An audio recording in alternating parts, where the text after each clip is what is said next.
Hello my dear students, welcome back to the online class of English.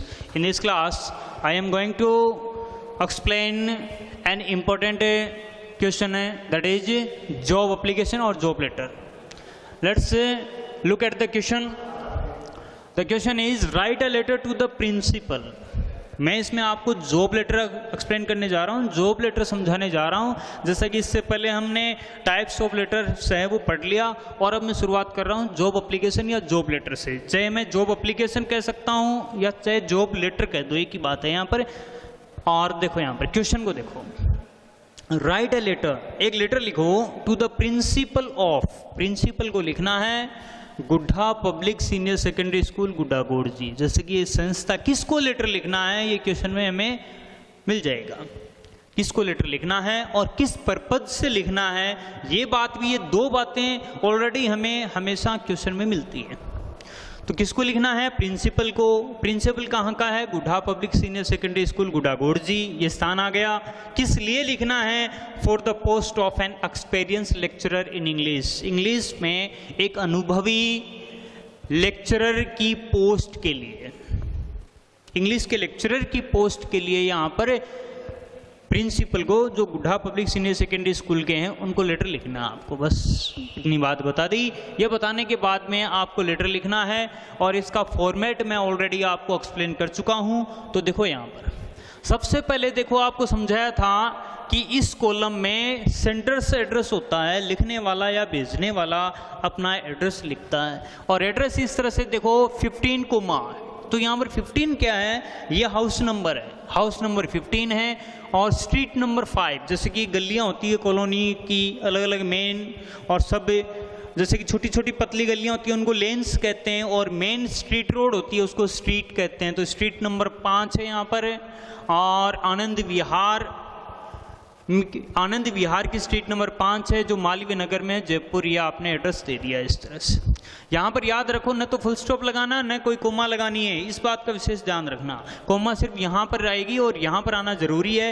यदि यहाँ नहीं coma लगाओगे तो गलत हो जाएगा। ये क्या हो जाएगा, 15 स्ट्रीट नंबर 5।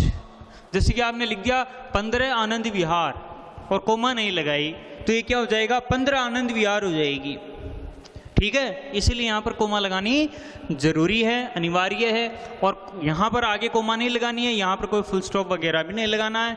आगे देखो डेट, यहाँ पर लाइन छोड़ सकते हो, नहीं भी छोड़ोगे तो भी चल जाता है, लेकिन आपने छोड़कर जैसे कि डेट लिखी, जैसे कि 22 अगस्त 2020। डेट आपको लिखनी दो तरह से मैंने बताई थी। जैसे कि यहाँ पर लिख दिया 22, शुरू में 22 अगस्त 2020 लिख दिया, 22 अगस्त 2020, लेकिन ये अगस्त 20 फिर कोमा आ जाएगी। ये महीना पहले और तारीख बाद में भी लिख सकते हो, लेकिन कोमा आती है। इसीलिए आप हमेशा दिमाग में एक तरह से रखो कि हमें इस तरह से डेट लिखनी है। ये डेट लिख दी, फिर लाइन छोड़ी आपने और नेक्स्ट पार्ट आ जाता है रिसीवर्स एड्रेस। और रिसीवर्स का डेजिग्नेशन आता है, पद आता है उसका, और पद से पहले द आर्टिकल का यूज करते हैं। ये डिटर्मिनर्स में ऑलरेडी मैं आपको समझा चुका हूँ। तो यहाँ पर द लगाकर किसको लिख रहे हो, प्रिंसिपल को। तो प्रिंसिपल लिख दिया। और प्रिंसिपल कहाँ का है, Gudha public senior secondary school, ये स्कूल का नाम लिख दिया शॉर्ट में। और फिर ये कहाँ है स्कूल, स्थान के तौर पर गुड्डागोड़ जी लिख दिया।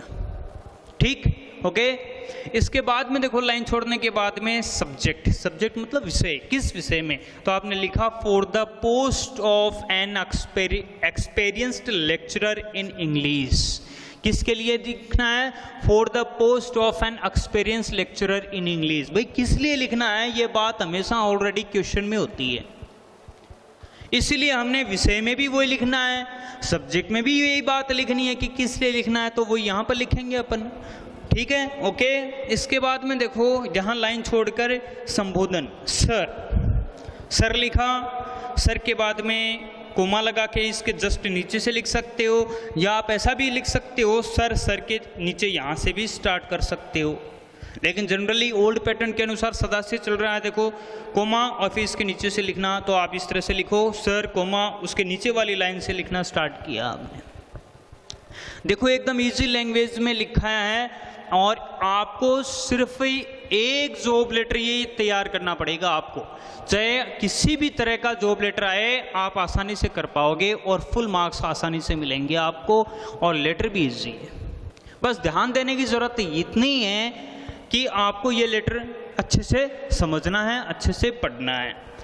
और बाकी देखो, चाहे क्लर्क के लिए आओ, स्टेनोग्राफर के लिए आओ, लेक्चरर के लिए आओ, टीचर के लिए आओ, कैशियर के लिए आओ, सब के लिए एक लेटर आपको समझा दूंगा कि एक ही लेटर लिखना है, कहाँ पर क्या चेंज होगा ये आपको बता देंगे।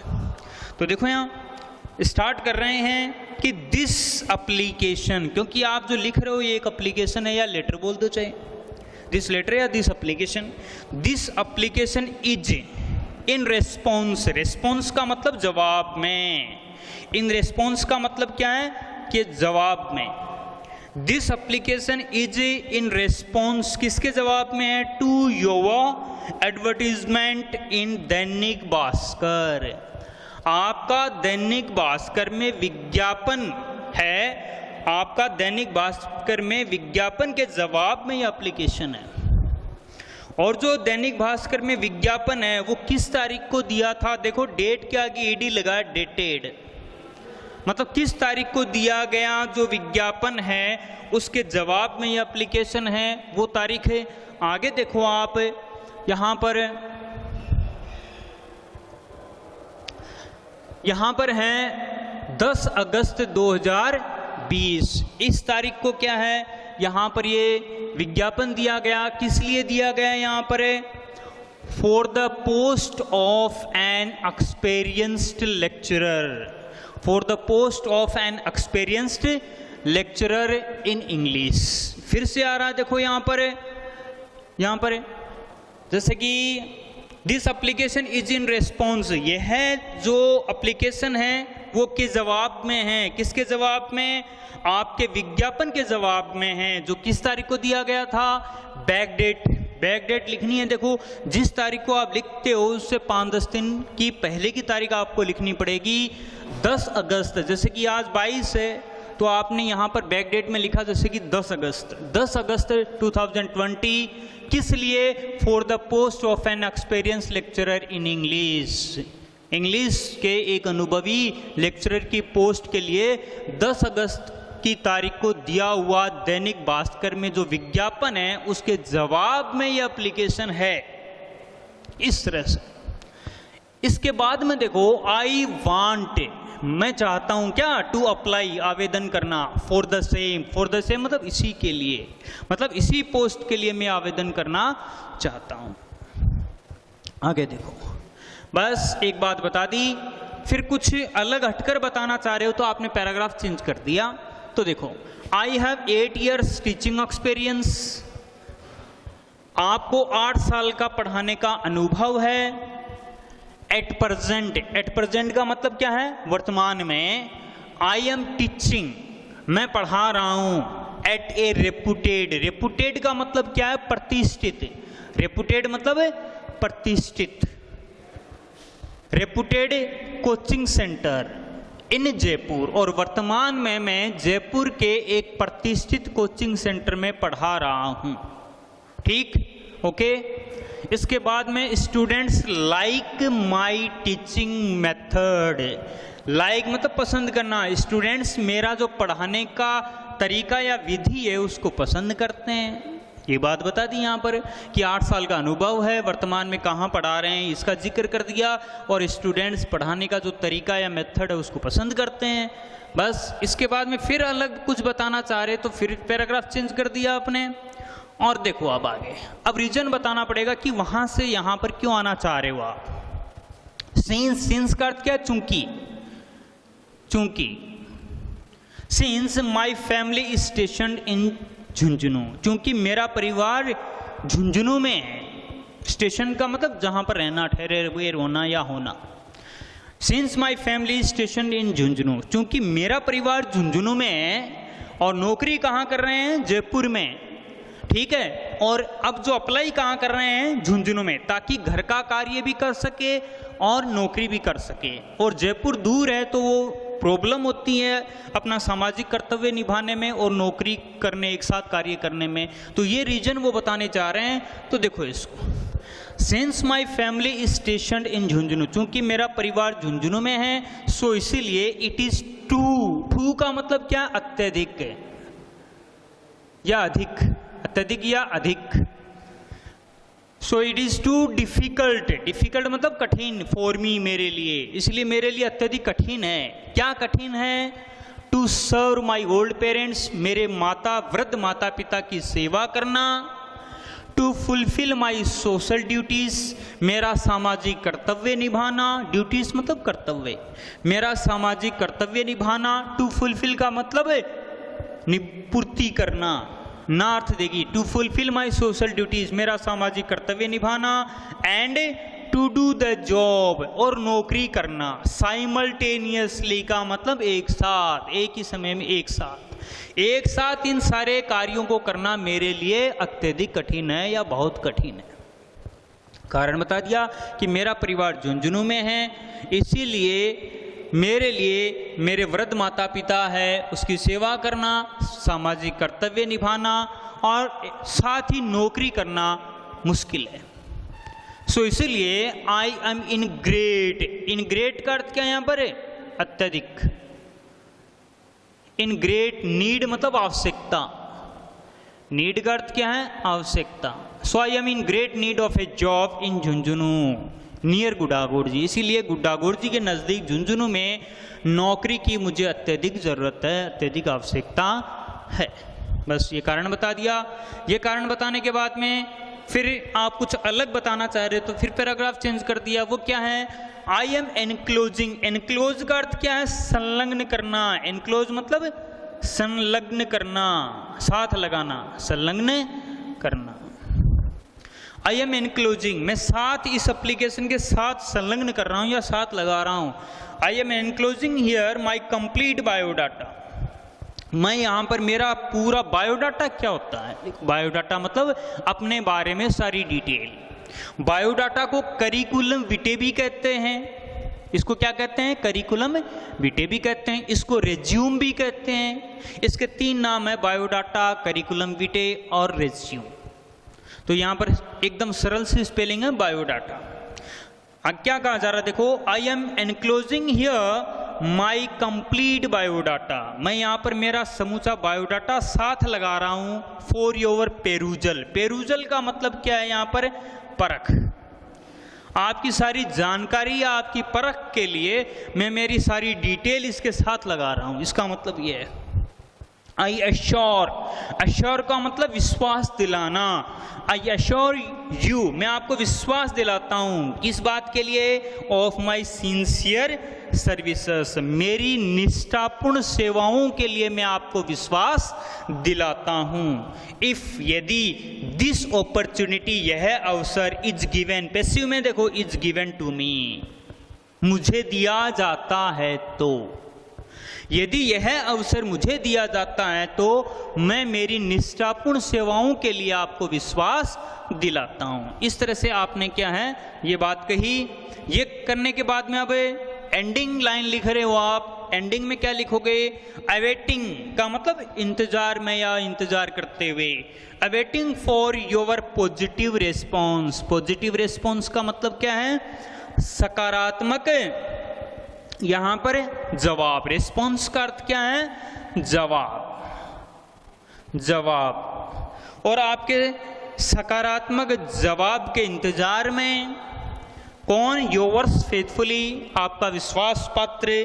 नाम आ गया राजन सिंह। और लेक्चरर, जैसे पद लिख दिया लेक्चरर इंग्लिश। ठीक है, अब ये यहाँ तक तो पूरा ठीक है, लेकिन एक बात और है, यहाँ पर जिक्र किया I am enclosing here my complete biodata, मैं यहाँ पर मेरा सारा बायोडाटा साथ लगा रहा हूँ। तो बायोडाटा का भी जिक्र भी हमें करना पड़ेगा, ठीक। और बायोडाटा का जिक्र करना पड़ेगा, इसीलिए देखो इसके नीचे और लिखना पड़ेगा। और वो किस तरह से आप लिखोगे, ये देखो आप यहाँ पर देखो पूरी, यहां पर हम क्या लिखेंगे?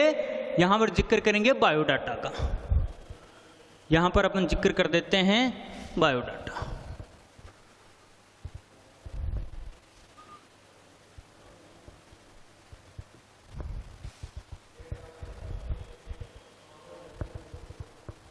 आगे देखो, जैसे कि आपने लिखा बायोडाटा,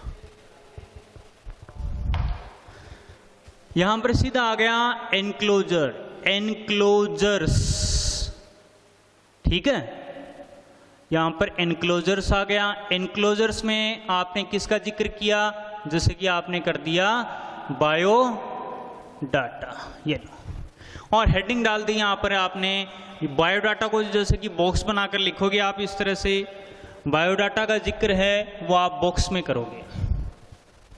तो यहां पर आपने लिखा बायोडाटा, इसके 3 नाम है, देखो बायोडाटा, रेज्यूम भी लिख सकते हो आप, रेज्यूम, या आप क्या लिख सकते हो, करिकुलम विटे, ये भी लिख सकते हो आप, इनके 3 नाम है। तो आपने टाइटल दे दिया बायोडाटा, बायोडाटा लिखने के बाद में देखो आपकी डिटेल, आपका नाम, नेम, आपका नेम आ जाएगा, नेम के बाद में आपने लिखा फादर्स नेम, एकदम सेंटर में क्लियरली आना चाहिए, जैसे कि आपने लिखा नेम, यह आ गया आपका नाम, और उसके बाद में फादर्स नेम, फादर्स नेम आ गया। फादर्स नेम के बाद में आपका जैसे कि मैरिटल स्टेटस, मैरिटल स्टेटस आ गया, डेट ऑफ बर्थ आ गया, डेट ऑफ बर्थ, और डेट ऑफ बर्थ के बाद में क्या है, एक्सपीरियंस, एक्सपीरियंस आ गया, क्वालिफिकेशन, आपकी योग्यता क्या है ये आ गई, क्वालिफिकेशन आ गया।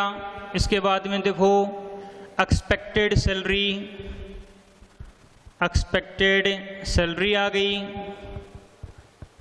और एक्सपेक्टेड सैलरी के बाद में जैसे कि और अन्य चीज़ आप बता सकते हो, जैसे कि ईमेल एड्रेस,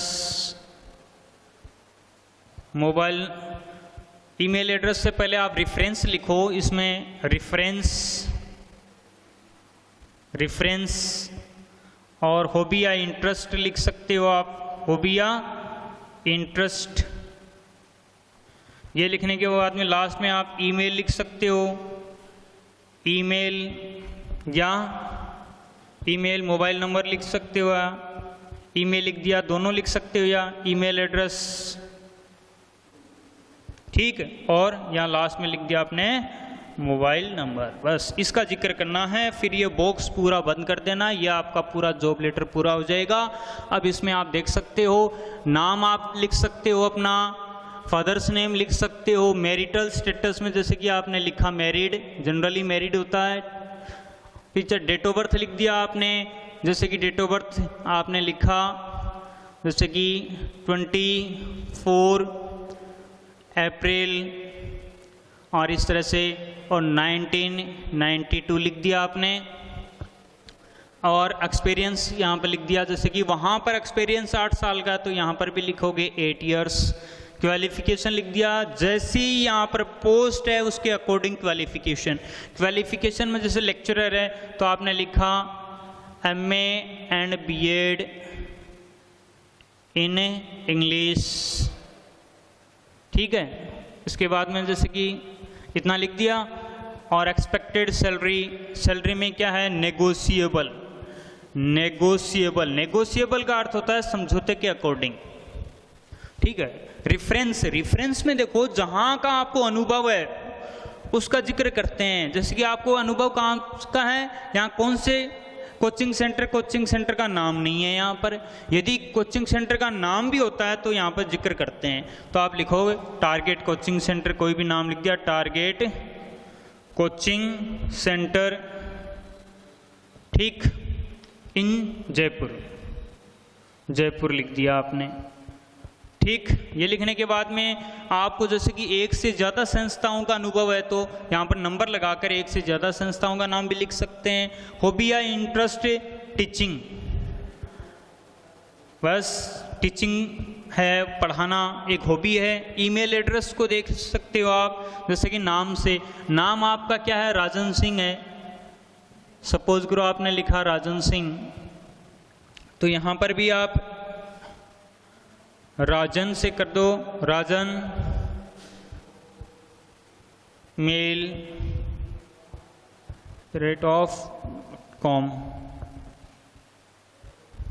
राजन सिंह